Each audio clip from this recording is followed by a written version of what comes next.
최근에 읽은 책 중에서 마드 쇼크라는 제목의 책이 있습니다. 자녀 교육에 관한 책인데요. 거기 보면은 한국 엄마하고 미국 엄마의 모성의 차이에 대한 실험이 있습니다.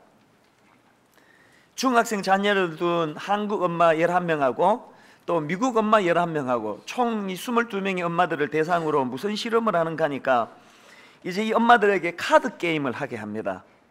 그리고는 그 카드 게임 과정에서 이 엄마들이 이제 내게 이익이 났을 때와 손해가 났을 때, 그리고 상대방에게 이익이 났을 때, 손해가 났을 때, 이 두 가지를 동시에 알게 됐을 때 이 엄마들이 어떤 반응을 보이는가, 이걸 조사하는 실험이었는데요. 참 재밌는 결과가 나타났습니다. 사람의 뇌 중에서는 이 보상뇌 혹은 측핵이라고 하는 그렇게 알려진 뇌가 있는데요. 이 뇌는 사람이 즐거운 일을 경험하거나 이익을 얻을 때 그때 활성화되는 뇌라고 합니다. 그런데 그 실험에서 흥미로운 것이 이제 이 미국 엄마들은요, 본인이 점수를 땄을 때만 이 보상뇌에서 강하게 불이 켜지는 반응을 보였다는 겁니다. 여기에 반해서 한국 엄마들은 본인의 점수가 이익을 얻었을 때 보상뇌가 활성화되는 것이 아니라 오로지 상대방보다 더 많은 점수를 냈을 때에만 보상뇌가 강하게 활성화되더라는 것입니다. 이게 뭘 말하는 걸까요? 미국 엄마들은 그냥 내가 얼마나 잘했나, 여기에 관심에 초점이 있다면, 한국 엄마들은 내가 얼마나 잘했나 보다는 내 점수가 상대방에 비해서 얼마나 높은가 낮은가, 이게 훨씬 더 중요하다는 이야기입니다.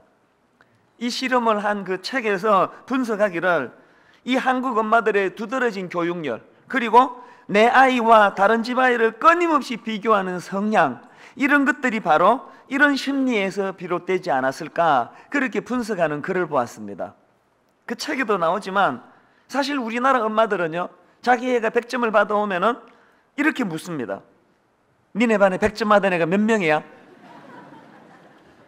이 더 나쁜 엄마는 이런 엄마예요.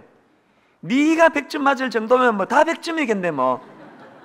항상 이렇게 비교 개념으로 아이들을 대하고 상대하는 이것이 그 아이들에게 얼마나 그게 교육적으로 힘들겠냐는 그런 이야기입니다.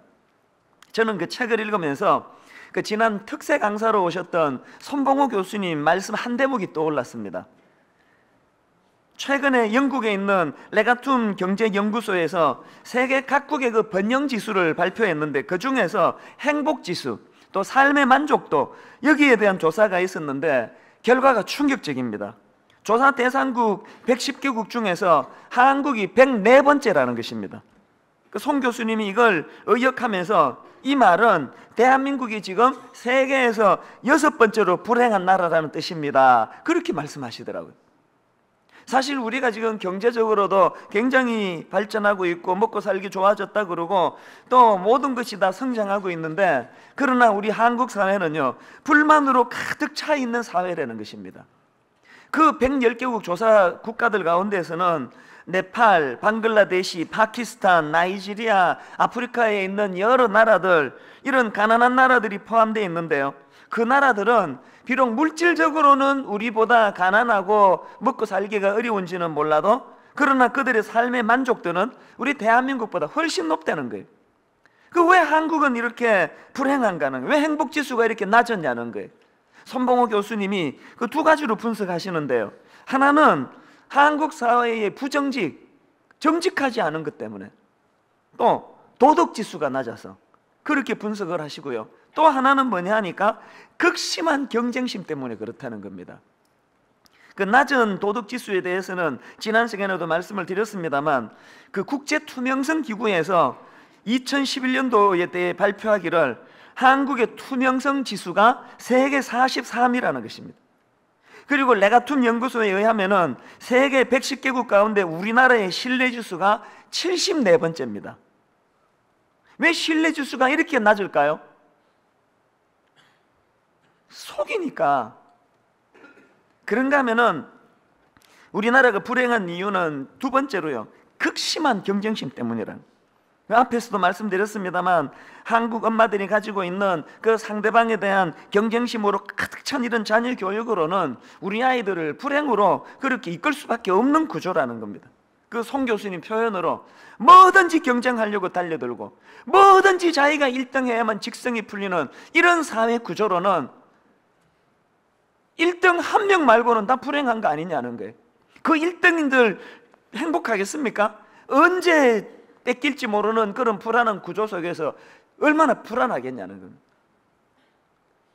그 이런 맥락에서 보면은 참 이 한국 사회는 어른들이 애들한테 참 못달짓한다 그런 생각을 합니다. 여러분, 이런 현실이 우리 사회에 참 가슴 아픈 자화상인데요. 이런 맥락에서 우리는 지금 우리가 살펴보고 있는 이 성령의 9가지 열매가 얼마나 여기에 중요한 메시지가 담겨 있음을 꼭 기억해야 됩니다. 하나님께서는 이 성령의 9가지 열매를 가지고 우리들에게 다가오시는데 그 열매들을 보니까 전부 관계 중심적인 거 아닙니까? 그러니까 여러분, 우리는요 이 두 견인하는 세력 가운데 놓여 있는 존재예요. 세상은 우리를 어떻게 견인하려고 합니까? 사람 믿지 마라, 불신해라, 그리고 모든 사람은 다 네 적이다, 그래서 저것을 밟아야지 네가 올라설 수 있다. 끊임없이 이런 경쟁 구도로 몰고 가는 이 세상의 견인이 하나 있고, 또 한 견인은 주일날 교회 오면은 주님께서 영적으로 우리에게 주시는 말씀이에요. 그거 아니다. 이웃과 더불어 함께 공존해야 된다. 함께 손잡고 나가야 된다. 사람을 불신하면 안 된다. 적으로 여기지 말라. 오늘 여러분은 이 두 견인 중에 어디에 영향을 더 받고 사십니까? 사실 제가 이 말씀을 준비하다가 문득 떠올랐던 게요, 개척 초기에 창립 멤버가 30몇 명밖에 안 되니까 오늘날 같은 이런 교회는 꿈도 꿀 수 없었죠. 제 코가 석자였는데요, 그때 제가 차를 몰고 가면서 참 절박하게 기도했던 게 하나 있었는데요, 차를 몰고 가다가 길을 걷다가 눈에 보이는 교회만 있으면은 기도하는 게 있었습니다. 하나님, 지금 저 교회가 무슨 교단인지 교세가 얼마 되는지 하나도 모르지만 주님, 제가 분당 우리 교회 잘 되기를 위해 기도하는 것과 똑같은 마음으로 저 교회도 잘 되게 해 주옵소서. 저 교회에도 은혜 주시옵소서. 또 차 몰고 가다가 또 눈에 보이면은 또 그 교회 부르면서, 교회 이름 부르면서 기도했었습니다. 10년 지난 지금 생각하니까 그 기도 안 한 지가 언제부터 안 한지 생각도 안 날 정도에, 이제 내 교회가 이제는 그렇게 절박하게 부르짖지 않아도 될 만큼 사람들 모이고 그러다가 보니까 이제 무뎌진 거예요. 그래서 저는 오늘 여러분에게 부탁합니다. 10주년을 맞은 이 즈음에 다시 한번 우리 교회가 그런 기도 운동이 일어났으면 좋겠습니다. 분당 우리 교회 하나가 잘 되도록 기도하는 이런 이기적인 기도가 아니라 어떤 교회라도 하나님 저 교회도 복받게 해주세요, 하나님 이 교회도 부흥시켜 주옵소서. 그래서 여러분, 저 교회가 부흥하는 게 우리를 긴장하게 만들고 우리 성도 빼앗아 가는 건 아닌가 하는 이런 경직된 대결 구도로 교회를 대하는 것이 아니라 서로를 축복하고 서로가 잘 되기를 바라고, 이게 바로 성령의 열매를 추구하는 우리들의 자세여야 하지 않을까, 그런 생각을 해보는 것입니다. 여러분, 오늘 이런 의미에서 이제 우리가 살펴볼 이 자비라는 열매와 또 양선이라는 열매, 이런 관점으로 바라봐야 되는데요, 자, 이제 먼저 살펴보려고 하는 것은 성령의 9가지 열매 중에 5번째 열매입니다. 이 자비에 대해서 살펴보려고 하는데요, 이 단어는 원어로 헬라어로 보면은 크레스토테스라는 단어예요. 원래 이 단어의 의미는 유용함, 또 적절함, 이런 뜻을 가지고 있는데, 고전 헬라 저술들을 보면은 이 크레스토테스라는 단어가 2가지 용례로 쓰이는데요, 물건과 함께 쓰여질 때는 탁월함, 이런 뜻으로 이 단어가 쓰여지고, 사람의 성품을 설명할 때 이 단어가 쓰여지면 선함, 또 순전함, 또 친절, 이런 의미로 사용이 된다는 겁니다. 그래서 이 구약의 히브리어를 헬라어로 번역한 70인경에 보면은 이 단어를 선함이라는 그런 단어로 그렇게 번역을 했습니다. 그래서 이제 이런 것들을 종합해 보면은 성령의 5번째 열매인 이 자비라는 것은 한마디로 말하면 친절한 성품, 혹은 다른 사람들에게 기꺼이 봉사하고자 하는 선한 마음, 이렇게 의역해서 설명을 할 수가 있습니다. 그런가 하면은 성령의 6번째로 나오는 6번째 성령의 열매가 양선인데요, 이 단어는 원어로 아가도수네라는 단어예요. 이 아가도수네라는 단어는 앞에 나오는 크레스토테스라는 단어보다 더 능동적인 의미를 가지고 있습니다. 직역하면 선한 행동, 이렇게 번역을 할 수가 있습니다. 다시 말해서 앞에 언급했던 이 자비라는 단어가 마음의 상태를 나타내는 단어라면, 그 다음 나오는 양선이라는 단어는 그 자비가 행동으로 표출되는 것을 설명하는 단어예요. 이런 맥락에서 본다면 이 자비와 양선은 한 묶음, 한 세트로 봐야 됩니다. 제가 왜 이 두 단어를 같이 들고 왔을까요? 양선이 빠진 자비도 곤란하고요, 반대로 자비가 없는 양선도 온전한 게 아니라는 것입니다. 그래서 이 부분을 좀 살펴볼까 하는데, 먼저 자비만 있고 양선이 없는 것, 다시 말해 양선이 빠진 자비가 가지는 문제점이 뭐냐? 그거는요, 마음에 선한 동기만 있고 행함으로 연결되지 못하면 머리만 커지는 그리스도인이 될 위험이 있다는 것입니다. 안철수 씨가 최근에 어느 강연회에서 이런 예화를 사용했습니다. 우리나라가 식민지로 있을 때 어떤 나라를 많이 걱정하는 사람이 있었다는 거예요. 그는 그 나라의 그 비참함을, 너무나 서글픈 마음을 가지고 있는데요, 그 당시는 시대적으로 그 독립에 대하여 이야기하거나 또 독립군, 또 독립에 대한 움직임이 있으면 다 잡아가지고 그냥 고문하고, 또 심지어는 생체 실험 대상자로 삼고, 그런 살벌한 시대였잖아요. 이 사람이 그게 너무나 울분이 터지는 거예요. 그래서 이제 밤마다 방에 들어가가지고 이불을 뒤집어 쓰고 대한독립 만세를 외쳤다는 거예요. 그리고는 시간이 지나서 하나님 은혜로 우리나라가 이제 해방의 기쁨을 맛보지 않습니까? 이 사실이 너무 기뻐가지고 이 사람이요, 막 관공서로 뛰어가가지고 뭘 주장했냐 하니까 자기도 매일 밤마다 방에서 이불을 뒤집어 쓰고 대한독립 만세를 외쳤기 때문에 자기도 독립투사의 반열에 들어가야 된다고 주장했다는 거예요. 어떻게 됐을까요? 안철수 씨가 결론적으로 이런 말을 했습니다. 독립운동을 행동으로 옮기지 않고 이불 속에서 혼자 만세를 부르는 그것을 독립투사라 말할 수 없습니다. 그건 당연한 이야기 아닙니까? 그런데 여러분, 저는 그 이야기를 들으면서 이게 영적으로도 그대로 우리가 적용될 수 있는 이야기라는 겁니다. 오늘 본문을 가지고 말씀을 드린다면, 만약에 우리가 선행에 관한 마음의 동기인 자비만이 내 안에 있고, 그 다음 양선이 그것을 행동으로 나타나지 않는다면, 그건 이불에서 대한독립 만세를 외친 그 사람과 똑같다는 거예요. 입만 살아있는 무기력한 그리스도인, 이런 상태의 사람을 존 웨슬리는요, almost Christian, 우리말로 유사 그리스도인이라고 그렇게 표현했고요, 조나단 에드워즈는 이런 크리스찬을 노미널 크리스찬, 우리말로 명목상 그리스도인, 또 야고보서 2장 14절에 보면 이런 말씀이 있습니다. 내 형제들아, 만일 사람이 믿음이 있노라 하고 행함이 없으면 무슨 유익이 있으리요? 그 믿음이 능히 자기를 구원하겠느냐? 그 다음 17절, 이와 같이 행함이 없는 믿음은 그 자체가 죽은 것이라. 죽어서 지옥 간다 뜻이 아니고요, 이불 덮어 쓰고 대한독립 만세 외치는 것처럼 무기력한 신앙이다, 그 이야기를 하고 싶은 거예요. 지금 많은 우리 성도님들이 복지재단 같은 데서 재능 기부, 실력을 기부하고 시간을 기부하고, 제가 한 번씩 장애인 복지관 참 너무 마음이 허무대요. 우리 성도님들이 또 다락방별로 가서 거기서 그렇게 밥을 퍼드리고 청소를 해드리고, 이런 일들이 지금도 많이 일어나지만 더 많이 활성화되기를 바랍니다. 이게 미션을 처치예요. 그런가 하면은 두 번째로, 반대로 이번에는 양선은 있는데, 그런 착한 행위는 있는데 자비가 없다. 그 자비가 빠진 양선이 무슨 문제일까? 바로 이 부분을 설명하는 말씀이 고린도전서 13장 1절입니다. 내가 사람의 방언과 천사의 말을 할지라도 사랑이 없으면 뭐 같다고요? 소리나는 구리와 울리는 꽹과리 같고. 여러분, 그 꽹과리 소리 기억나세요? 짜증이 나요. 그 막 시끄러워요. 여러분, 우리가 행하는 그 선한 행위, 선한 구제 행위가 이게 하나님 나라에서 시끄럽다, 소음이다, 소음. 이런다면 이게 얼마나 허무한 섬김이겠냐는 거예요. 우리의 이 섬김 안에 뭐가 있어야 된다고? 자비. 이 자비, 선한 마음, 선한 동기가 함께 할 때 더 이상 울리는 꽹과리 같은 그런 허망한 봉사가 아닌 줄로 믿습니다. 제가 최근에요, 이 자비가 빠진 그런 행위가 왜 위험한가를 최근에 제가 경험했는데요. 어느 돌잔치를 갔습니다. 돌잔치에 이제 뷔페 식당에서 하더라고요.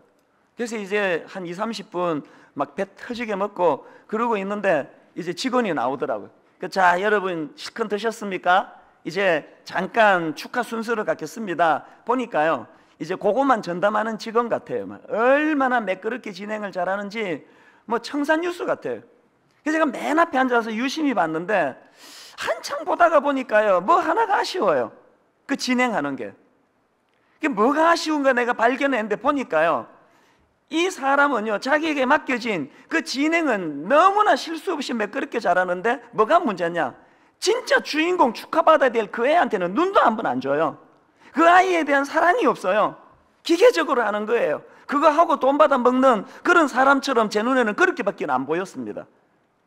그래서 아마 이게 직업병일 거예요.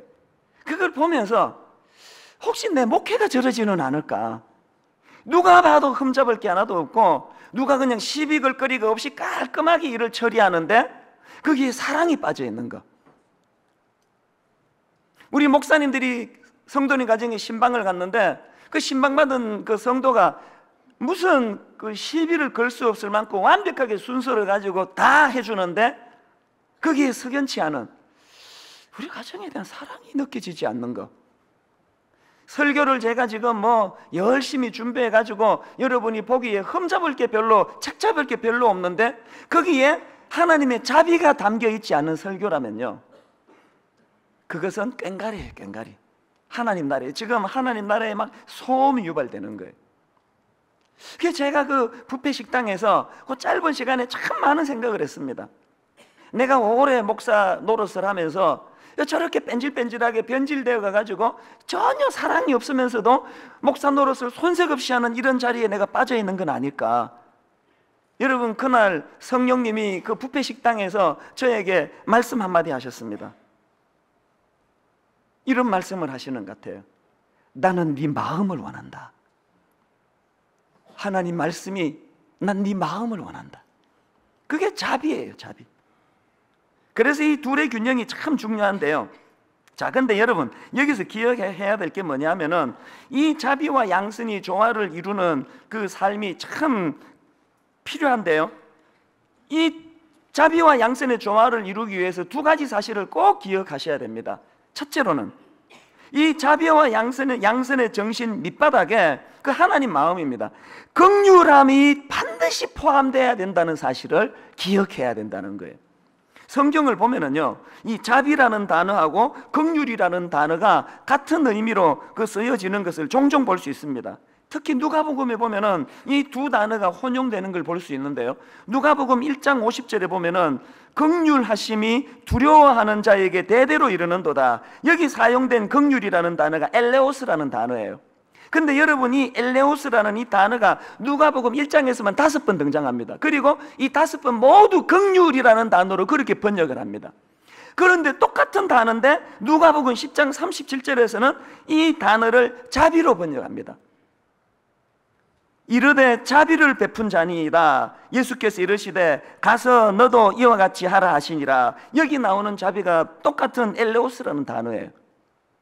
제가 이 말씀을 보면서 깨달은 게 뭐냐면요, 성령의 열매 중 하나인 이 자비라는 것은 그 내면에 이 하나님의 긍휼, 이걸 재료로 해서 사용된 열매라는 사실이에요.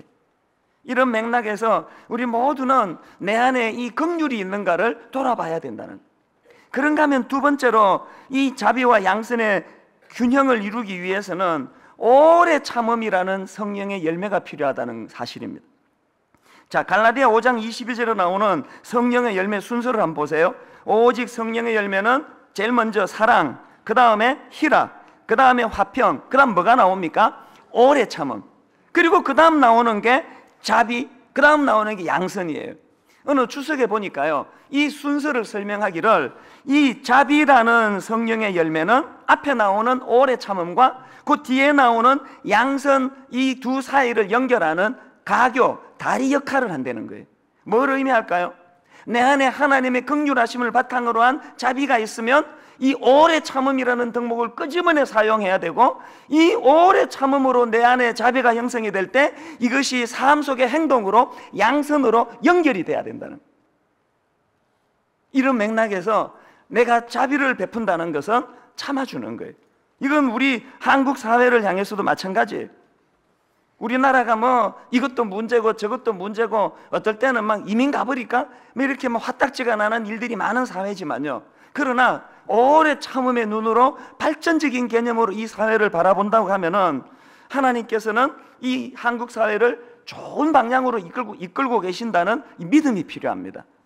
제가 앞에서 도덕지수가 낮다, 투명성이 낮다 그랬지만요, 제 기억으로 20년 전, 30년 전 비하면은 굉장히 정직해지고 있는 걸 느낍니다. 정치적으로도 마찬가지 아닙니까? 제가 대학 다닐 때는요, 저같이 온순한 사람도 그냥 돌을 들고 길거리로 나갈 수밖에 없었습니다. 온 그냥 울분이 가득 채가지고 50이 시작되던 그 무렵인데, 이건 뭐 대학 캠퍼스에 학생 반, 사법경찰관 반이에요. 그러면 말만 하면 잡아가니까 막 분통이 터지고 울분이 가득하고 그런 대학 시절을 보냈습니다. 근데 지금 여러분 몇십 년 지나지 않아가지고 이제 뭐 그냥 우리나라도 뭐 대통령에 대해서 뭐 막 그냥 욕하고 그래도 잡아가는 일이 없어지는, 이것만 해도 야, 옛날에 비해서는 참 많이 발전했다. 그래서 우리 젊은 세대가 보기에는 여전히 문제가 많고 여전히 불합리한 게 많아 보이지만 어떻게 해야 된다고요? 인내하면서 믿음을 가지고 기다려주고 어떻게 해야 돼요? 기도해야 된다는 거예요.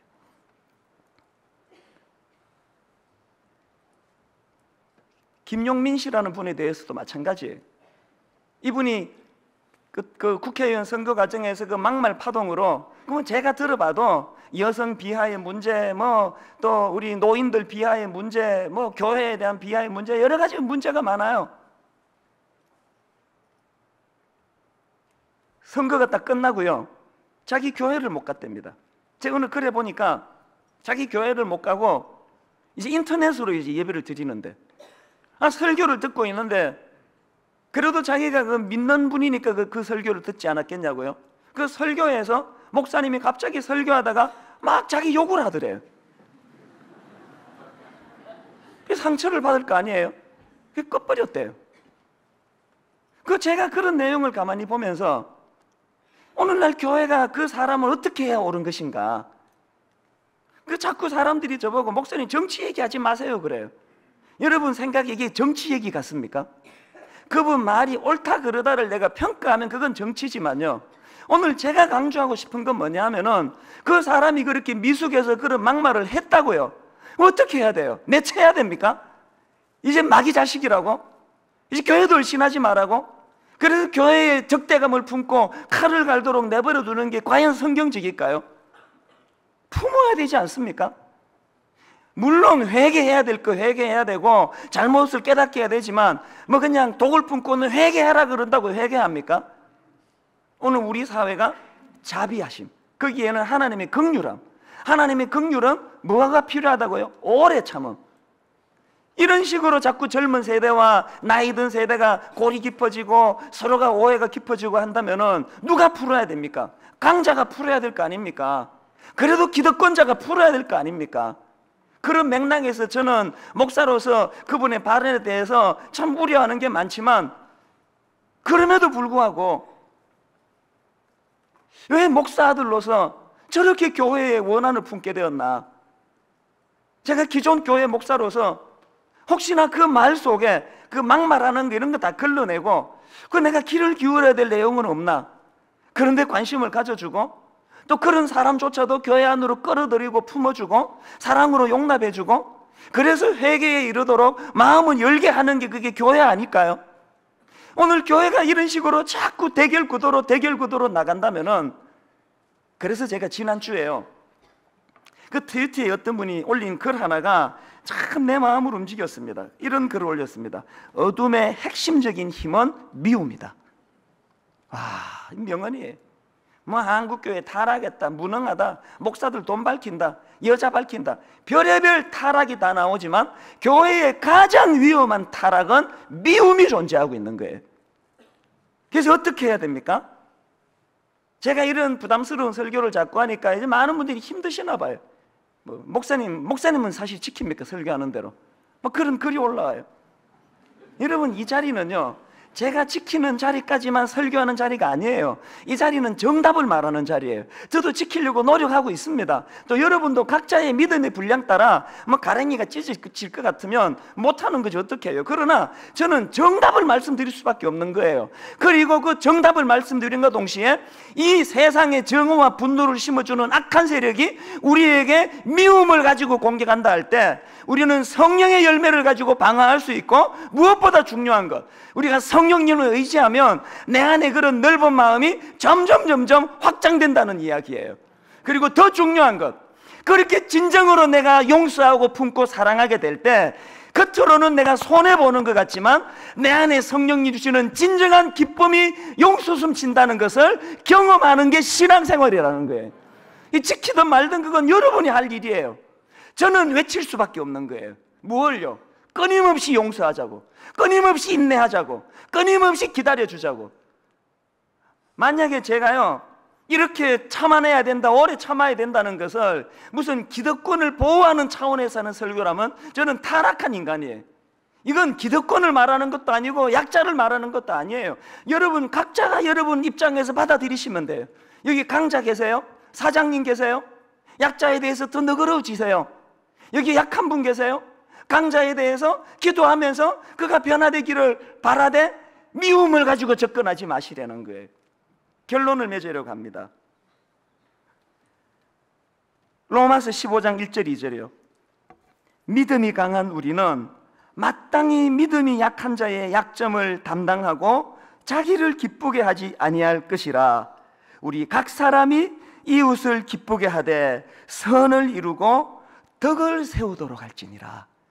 우리 안에 있는 그런 미움이 다 사라지고 성령의 열매 의지에서 그렇게 용납과 용서와 관용과 사랑이 내 안에 넘쳐나는 복된 신앙인들 되시기를 주님 이름으로 축원합니다. 이제 오늘 다시 한번 이 자비와 양선의 균형이라는 그 제목을 가지고 한 번 더 이 부분을 살펴보기를 원합니다. 그 최근에 나온 그 신간 중에서 이제 모세처럼 기도하고 여호수아처럼 실행하라, 이런 제목의 책이 있습니다. 이 제목은 출애굽기 17장에 나와 있는 그 아말렉과의 전투, 그때 지도자 모세는 두 손을 들고 하나님 앞에 기도하고 있고, 바로 그 시간에 여호수아는 전투 현장에서 아말렉과 그 전쟁을 수행하는 그 역할 분담, 또 동력하는 모습, 아마 거기에서 힌트를 얻은 것 같습니다. 그 책 일부에 이런 내용이 나옵니다. 박사님은 사모님을 어떻게 만나셨어요? 프로포즈는 어떻게 하셨나요?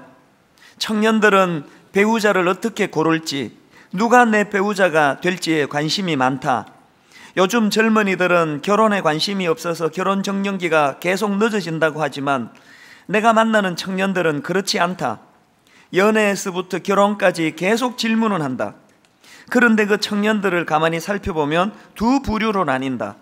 좋은 배우자를 만나게 해달라고 기도만 하는 부류와 이성 친구는 끊임없이 만나지만 기도는 하지 않는 부류다. 어떤 상황에서도 이런 모습은 찾아보기 쉽다. 모세처럼 기도에 강한 사람이 있는 반면 여호수아처럼 실행에 강한 사람이 있기 마련이다. 당신은 좌우 양 날개처럼 기도와 실행을 균형 있게 잘하고 있는가? 이렇게 그 책이 시작이 되는데요. 그 저자가 왜 책을 이렇게 이제 글을 시작을 하고 또 책 제목을 왜 모세처럼 기도하고 여호수아처럼 실행하라 이렇게 정했을까? 그 저자가 전하고 싶은 메시지의 핵심은 이겁니다. 이 세상을 사는 우리 크리스찬들은 이 영성과 전문성, 또 전문성과 영성이라고 하는 이 두 가지 균형이 필요하다는 이야기를 전하고 싶은 것입니다. 다시 말해서 모세처럼 기도하라, 이 말은 영성을 갖추어야 한다, 이런 뜻이고요. 그런가 하면 여호수아처럼 실행하라, 이 말은 전문성을 갖춰야 함을 강조하는 그런 내용이라고 생각합니다. 사실 저는 이 책을 지난주에 있었던 이희돈 장로님 간증 집회가 끝난 바로 그 다음날 이른 아침에 이 책을 제가 읽었습니다. 우리 하나님께서 왜 이 장로님을 보내주시고 바로 그 다음날 모세처럼 기도하고 여호수아처럼 실행하라는 그 책을 제 손에 들려주셨나. 그리고 제가 생각해 보니까 하나님이 10주년을 앞둔 이 시점에서 저와 우리 교회 성도님들에게 주시고 싶은 메시지가 있으신 거예요. 그게 제가 두 가지 정도로 정리가 되더라고요. 하나는 하나님이 주시고 싶은 메시지가 이거예요. 하나님께서는 오늘도 살아계시고 오늘도 우리와 함께 일하고 계신다는 걸 니들이 경험해야 된다. 그런 영적인 민감함을 회복해라. 이 메시지를 주고 싶으신 거예요. 그런가 하면 두 번째로 더 중요한 거예요. 그런 영적 민감함을 바탕으로 한 그 실행력의 회복. 다시 말하면 우리가 모세와 같은 뜨거운 믿음과 영성과 기도가 있다면 거기에 그치지 말고 여호수아와 같이 네 직장에서, 네 삶의 현장에서 그런 실행할 수 있는 실행력을 갖추어야 된다는 거예요. 그 이 두 가지가 우리 안에서 참 균형 있게 자라기를 하나님이 원하시는데요. 그런 맥락에서 제가 지난주에 살펴본 성령의 열매, 자비와 양선의 균형을 오늘 한 번 더 이것을 다루어야 되겠다, 그런 생각을 하게 된 것입니다. 뭐가 자비라 그랬죠? 이웃을 향한 선한 마음, 이게 자비라면 뭐가 양선이죠? 그 선한 마음을 실제로 행동으로 옮기는 것. 그래서 선한 행동, 이게 양선이라고 말씀드렸습니다. 오늘 우리가 이 부분을 다시 살펴보기 전에 꼭 하나 기억해야 되는 게 뭐냐 하면은요, 이 자비와 양선이라는 덕목은 바로 우리를 향하신 하나님의 근본 성품이라는 사실입니다. 자, 이런 관점으로 제가 성경을 좀 뒤져보니까요, 구약에서 특별히 시편에서 이런 표현이 생각보다 많이 나오더라고요. 여호와께 감사하라, 그는 선하시며 그 인자하심이 영원함이로다. 이 표현이 여러 번 나오더라고요. 여호와는 선하시고 그 인자하심이 영원함이로다.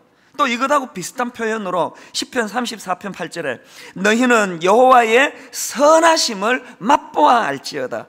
그에게 피하는 자는 복이 있도다. 그래서 조직신학자입니다. 정성우 교수라는 분이 스피드 조직신학이라는 책에서 이런 말을 했습니다.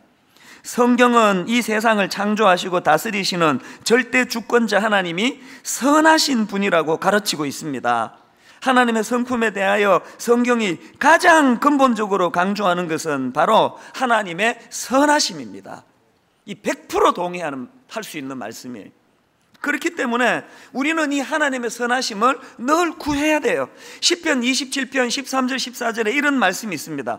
내가 산 자들의 땅에서 여호와의 선하심을 보게 될 줄 확실히 믿었노라. 너는 여호와를 기다릴지어다. 강하고 담대하여 여호와를 기다릴지어다. 이 부분을 표준 세번역이 쉽게 번역합니다. 이 세상에 머무는 내 한 생애에 내가 주님의 은덕을 입을 것을 나는 믿는다. 이게 얼마나 중요한 믿음이에요. 내가 죽어서 천국 갈 때 하나님의 선하심을 경험하는 그것도 중요하지만, 언제? 내가 산 자들의 땅에서, 내가 이 세상에 머무는 내 생애 가운데 하나님의 선하심을 경험할 것을 나는 믿는다. 그 믿음을 선포하는 거예요. 그래서 그 마이클 비클이라는 분이 사랑하는 하나님이라는 책에서 참 재밌는 표현했습니다. 이 시편 27편 말씀을 인용하면서, 여러분 옛날에 그 만화 중에서 개구장이 데니스라는 만화 기억하십니까? 그 만화를 인용을 하는 거예요. 그 만화에 보면은요, 그 윌슨 부인의 집에서 그 부인이 양손에 쿠키를 들고 나오는 그림이 있습니다. 그리고 그 다음 그림에서는 그 데니스의 친구가 이런 말을 합니다. 그 쿠키를 보고는 우리가 쿠키를 받을 만한 일을 한 적이 있었던가? 이런 의함을 표현하니까 그 다음 그림에서 데니스가 이렇게 말합니다. 윌슨 부인은 우리가 착하기 때문에 쿠키를 주신 것이 아니야. 윌슨 부인이 착하셔서 주신 것이지. 저는 그 만화에 나오는 그 데니스의 그 한마디가 신앙생활하는 우리 모두의 독백이어야 된다고 생각합니다. 하나님께서 우리에게 구원을 주신 것은 우리가 착하기 때문이 아니야. 그 만화의 표현대로 하면 하나님께서 착하셔서 주신 것이지, 하나님께서 우리를 구원해 주신 것은 우리의 선함 때문이 아니야. 하나님이 선하신 분이기 때문이 그렇지.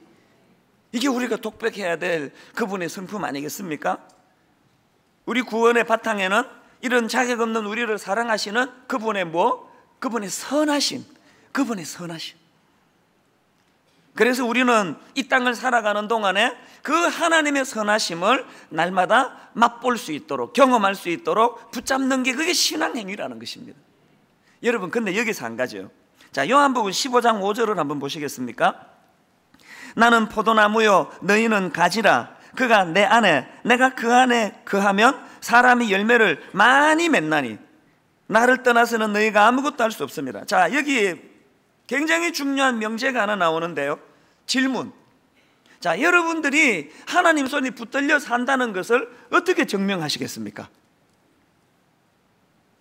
또 여러분 도대체 이 이찬수 목사를 뭘 믿고 여기 와 계세요? 내가 하나님 손에 붙들려 사는지 사기를 치는지 어떻게 아세요? 어떻게 하시는가 하면은요, 이 요한복음 15장 5절에 보니까 내가 하나님 안에 거하면은 또 하나님이 내 안에 거하시면 열매를 맺는다는 거예요. 그렇기 때문에 우리 기억해야 돼요. 하나님 앞에서 내가 하나님 안에 거한다면 이 찬스 목사에게서 뭐가 나와야 돼요? 하나님의 선하심의 열매가 내게서 흘러나와야 돼요. 그래서 저 안에 자비와 양선이 나와야 돼요. 여러분의 선함이 나타나고 있습니까? 이 하나님께서 이 선한 마음을 얼마나 중요하게 생각하시는지는요, 씨 뿌리는 비유에 보면은 알 수가 있는데, 자, 누가복음 8장 5절을 한번 보세요. 15절. 좋은 땅에 있다는 것은 어떤 마음입니까? 착하고 좋은 마음으로 말씀을 듣고 지키어 인내를 결실하는 자를. 착하고 좋은 마음. 그래서 제가 이 결혼 안 한 젊은 형제 자매들이 저에게 상담을 요청할 때, 목사님, 그 결혼 안 한 내 남자친구가 결혼을 예수 안 믿는 가정인데 이 사람은 불신자인데 결혼해도 되겠습니까? 이렇게 문의를 하면 저는 항상 두 가지를 얘기해 줘요. 하나는요, 그 길이 참 험난하다. 그 신앙이 다르다는 것은 피차간에 굉장한 고통이 뒤따른다. 그 신앙적인 문화가 다른 것은 모든 부분에서 아픔을 동반한다. 그걸 견딜 수 있겠느냐? 그런가 하면 두 번째, 그러나 난 이 결혼 반대하진 않는다. 왜?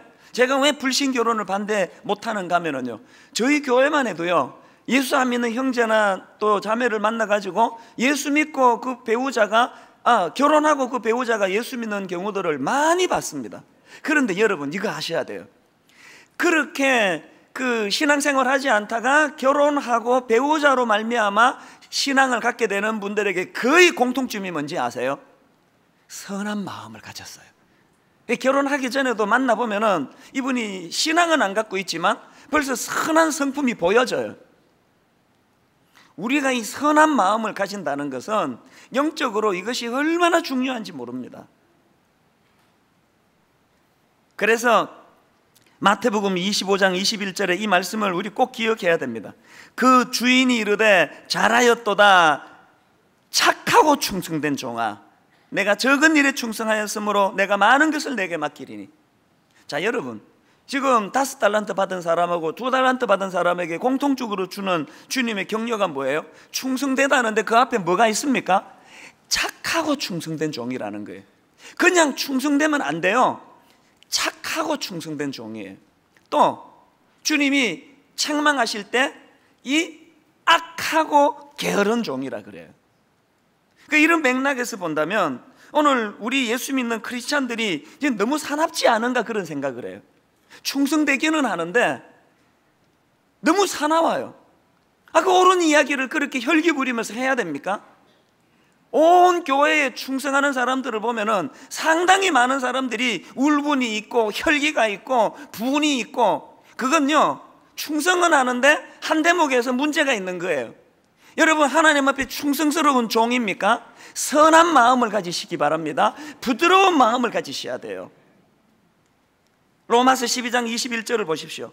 악에게 지지 말고 악으로 악을 이기라, 그렇게 말씀하셨습니까?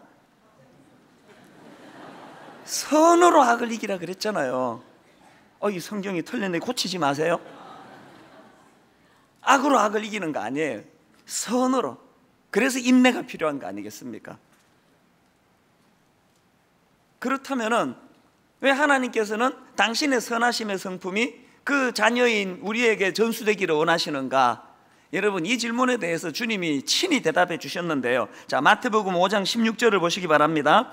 이와 같이 너희 빛이 사람 앞에 비치게 하여 그들로 무엇을 보고? 너희 착한 행실을 보고 하늘에 계신 너희 아버지께 영광을 돌리게 하라.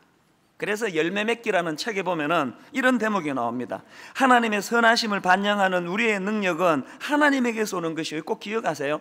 그 선하심은 내게 아니에요. 하나님의 성품이에요. 하나님에게서 와요. 그 다음에 두 번째로 보니까 또한 타인을 하나님께 인도하는 통로가 된다. 우리의 이 선한 행동이 이렇게 중요한 거예요.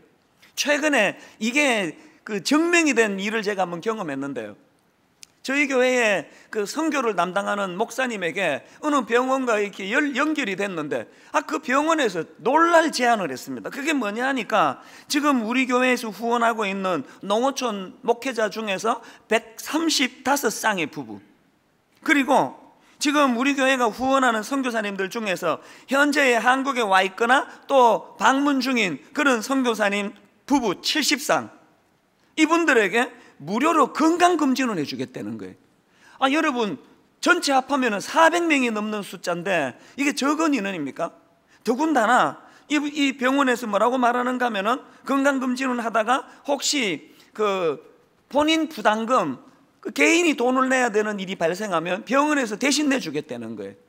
그뿐만이 아니고 검사하는 과정에서 하루를 주무시고 가야 되는 분들이 생기면 자기들이 숙식을 제공하겠다는 거예요.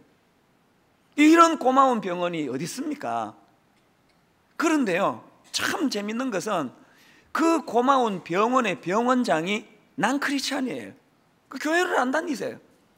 이게 어떻게 이런 일이 가능했나? 그 병원에 예수 믿는 원목이 평생 꿈이 이거였대요. 자기는 선교사님들에게 또 가난한 목회자들에게 이런 혜택을 드리고 싶은 거. 그래서 이제 그 병원장을 설득했겠죠, 모르긴 해도. 그래서 이제 작은 규모로 그렇게 시작을 했는데 그 하나님의 선하심이 그 병원으로 흘러가니까 그 일을 통해서 그 병원이 점점 복을 받는 거예요. 그 일이 기쁜 거예요. 이게 재밌는 거예요. 그래서 이번에는 그 예수 안 믿는 병원장이 오히려 더 이런 일에 대해서 기쁘게 생각하고 그렇게 이런 일을 시작했다는 거예요. 이게 바로 여러분, 아까 제가 인용했던 마태복음 5장 16절에 그들로 너희 착한 행실을 보고 하나님께 영광을 돌리게 하라는 이 말씀이 구현된 거 아닙니까? 그래서 저는 여러분을 축복하면서 복을 빌면서, 저는 여러분들의 직장에서, 여러분의 가정에서, 여러분 예수 알지 못하는 친정이나 예수 알지 못하는 시댁이나 여러분들의 곳곳에서 여러분의 그 착한 행실을 보고 하나님께 영광을 돌리는 일이 일어나기를 주님 이름으로 축원합니다. 이 자비와 양선이 이렇게 중요한 거예요. 그래서 제가 오늘 이 자비와 양선과 관련해서 우리가 실천해야 될 대안 두 가지를 말씀을 드리려고 합니다. 첫째, 회개해야 된다는 거예요. 뭘 회개해야 될까요? 우리가 선하게 살지 못한 것에 대해서. 이 라벨이라는 분이 내 이웃의 탄식에 귀를 기울이라, 이런 책을 썼는데요.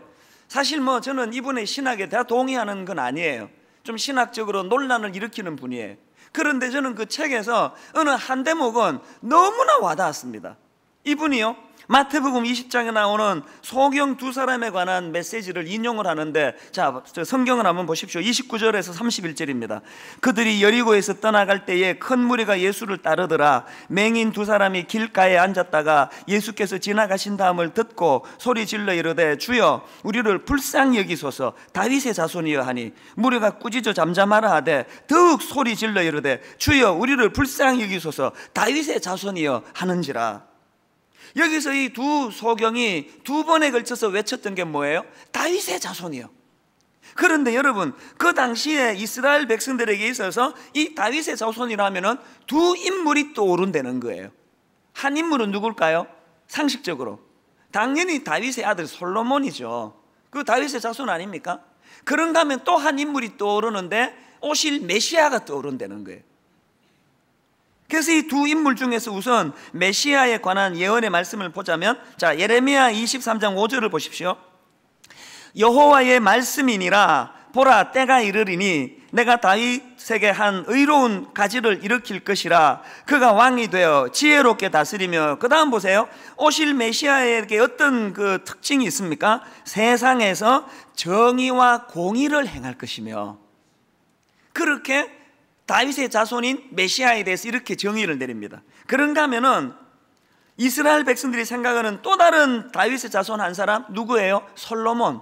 이 솔로몬에 대해서도 그 책에 보면은 남방 여왕이 그 솔로몬을 평가하는 대목이 나오는데, 자, 열왕기상 10장 9절입니다. 당신의 하나님 여호와를 송축할지로다. 여호와께서 당신을 기뻐하사 이스라엘 왕위에 올리셨고, 여호와께서 영원히 이스라엘을 사랑하심으로 당신을 세워 왕으로 삼아 정의와 공의를 행하게 하셨도다 하고. 이게 재밌지 않습니까? 두 다윗의 자손인 메시아도 정의와 공의를 행한다고 평가를 받고, 솔로몬도 정의와 공의를 행한다 평가를 받는데, 그런데 그 책에서 주장하기를 이 겉으로 보여지는 솔로몬에게 평가하는 이 정의와 공의라는 평가는 옳은 평가가 아니라는 거예요. 무슨 근거로 그런 주장을 하는가 하면은, 자, 열왕기상 9장 15절을 보시기 바랍니다. 솔로몬 왕이 역군을 일으킨 까닭은 이러하니 여호와의 성전과 자기 왕궁과 밀로와 예루살렘 성과 하솔과 머깃도와 게셀을 건축하게 하였습니다. 자, 이 본문에서 두 가지 주목을 해야 되는 게 있는데, 하나는요, 역군이라는 표현이에요. 솔로몬 왕이 역군을 일으켰는데 역군이 누구냐? 이 역군은 그 당시에 강제 노역에 끌려온 사람, 노예들을 말하는 거예요. 이게 뭘 상징할까요? 이스라엘 백성들은 자기들이 노예에서 애굽으로 신음하는 것, 애굽에서 노예 생활로 신음하는 걸 못 견뎌가지고 홍해를 탈출하지 않았습니까? 그런데 몇 세대가 지나기 전에 입장이 바뀌어가지고 이제는 자기들이 노예를 압제하는 압제자가 됐다는 거예요. 그 당시 속박을 당하며 울부짖던 이스라엘 민족이 이제는 다른 사람들을 울부짖게 만드는 민족이 되어버렸다는 거예요. 그리고 솔로몬 입장에서 본다면 해방자 되시는 하나님을 모시는 상징인 성전에다가 노예를 두는 모순을 범하는 꼴을 그가 범했다는 거예요. 그런가 하면 이 본문에서 두 번째로 기억해야 되는 게 뭐냐면은 솔로몬이 건축하려고 했던 그 건축의 용도인데요, 아까 열왕기상 9장 15절에 나오는 하솔과 머깃도와 게셀은 군사 기지였습니다. 이게 무슨 의미가 있냐면은 솔로몬은 엄청난 부와 자원을 이용해 가지고 군사 기지를 지었는데, 그 군사 기지를 지은 이유가 뭐냐 하니까 솔로몬 개인의 그 자원과 부를 보호하기 위한 조치라는 거예요. 그렇기 때문에 이것들을 종합해 보면은 이스라엘 백성들이 기억하는 솔로몬의 모습이란 것은 겉으로 보기에는 정의와 공의를 행하는 것처럼 보여졌지만 실상으로는 정의와 공의를 행하는 게 아니라 자기 배를 지키고 자기가 가지고 있는 기득권을 지키고 자기의 안전과 안위를 추구하던 인물로 기억이 되더라는 거예요. 그러면서 그 책에서 뭘 주장하는가 하면은요, 마태복음 20장에서 두 소경이 다윗의 자손이여 라고 울부짖을 때는 거기에 두 가지 의미가 있다는 거예요. 하나는 글자 그대로 자기들의 그 어려운 처지를 불쌍히 여겨달라는 절규적인 측면이 하나 있는가 하면은, 또 하나는 뭘까요? 다윗의 자손이여라는 그 외침 속에는 예수님 당신은 어떤 다윗의 자손이십니까? 예수님 당신은 정의와 공평을 지키는 메시아와 같은 분이십니까? 아니면은 자기 유익을 위하여 군사 기지를 짓는 솔로몬과 같은 부류의 분이십니까? 이것을 묻는 메시지라는 거예요. 저는요, 그 대목을 읽는데 전율이 느껴지더라고요. 왠지 아시죠? 오늘 세상 사람들이 교회를 향해서 끊임없이 던지는 질문이 그거 아닙니까? 분당 우리 교회가 교회라는 건 내가 알겠는데 도대체 너희들의 그 교회는 어떤 교회냐는 거예요. 정의와 공의를 세우기 위하여 희생하고 헌신하는 메시아의 길을 따르는 교회냐? 아니면 날마다 니들 배나 채우기 위하여 탐욕적이고 이기적이고 연약한 자들을 돌보지 않는 솔로몬식의 교회냐는 거예요. 오늘 우리가 이 도전 앞에서 당당하게, 분당 우리 교회는 그 탐욕적인 솔로몬의 길이 아니라 정의와 공의를 향한 예수 그리스도의 길을 따르는 교회라고 선포할 자신이 없으면 회개해야 된다는 거예요. 회개. 10주년을 맞은 이 시점에 흥분하고 들떠고 우리끼리 떡 해먹고 잔치하는 것보다는 지난 10년을 돌아보면서 하나님, 이 교회가 초심을 잃어버리고 처음에는 메시아의 길을 따른 것 같았는데 교회가 커지고 재산이 많아지면서 하나님, 탐욕적인 솔로몬의 길을 우리가 따르고 있습니다. 이렇게 진단이 되면 회개해야 된다는 거예요. 여러분 가정도 마찬가지 아닙니까? 여러분의 가정은 어느 길을 따르고 있습니까? 정의와 공의를 위하여? 연약한 자들을 위하여? 여러분께서는 그 많은 재물을 지키고 보호하고 방어하고 이자율이나 따지고 틈나면 전셋값 올리려고 혈안이 되고 온통 비는 기도 제목이라는 건 전부 내 새끼들, 내 아이들, 이 아이들 복 달라는 이런 솔로몬식으로 흐르고 있습니까? 아니면은 정의와 공의, 연약한 자들을 향한 메시아의 긍휼함을 따르고 있습니까? 하나님 앞에 정직하게 고백하고 회개하는 일이 일어나야 될 줄로 믿습니다. 그런가 하면 두 번째로 기억해야 되는 것, 하나님 말씀 펼쳐들기가 필요하다는 거예요. 그 다음이 중요합니다. 교리가 아닌 하나님 기준의 삶을 살아낼 수 있는 능력을 얻기 위해서. 이게 무슨 말씀인가 하면은, 자, 디모데후서 3장 16절을 한번 보시기 바랍니다. 모든 성경은 하나님의 감동으로 된 것으로 교훈과 책망과 바르게 함과 의로 교육하기에 유익하니, 이거 우리 다 아는 내용이에요. 그런데 우리가 간과하기 쉬운 게 그 다음 17절입니다. 보세요. 이는 하나님의 사람으로 온전하게 하며 모든 선한 일을 행할 능력을 갖추게 하려 함이라. 꼭 기억하세요. 디모데후서 3장 16절만 읽으면 안 됩니다. 이거는 17절과 한 세트예요. 하나님이 왜 우리 손에 성경이 들려지기를 원하시는가? 우리가 성경을 펼쳐 읽을 때 하나님께서는 왜 교훈과 책망과 바르게 함과 의로 교육하면서 우리에게 성경을 들려주시는가? 왜 그렇다고요? 교리 더 잘 알으라고 그러는 게 아니에요. 왜 주신다고요? 그 일을 통하여 우리로 하여금 모든 선한 일을 행할 능력을 갖추게 하기 위해서라는 거예요. 성경 일독 너무 소중한 일이에요. 그러나 그 성경 일독을 통하여 내가 예전보다도 선을 행할 능력이 내 안에 더 자리 잡고 있는가? 그게 제대로 성경이 있는 사람의 모습이라는 것입니다. 결론을 맺으려고 합니다.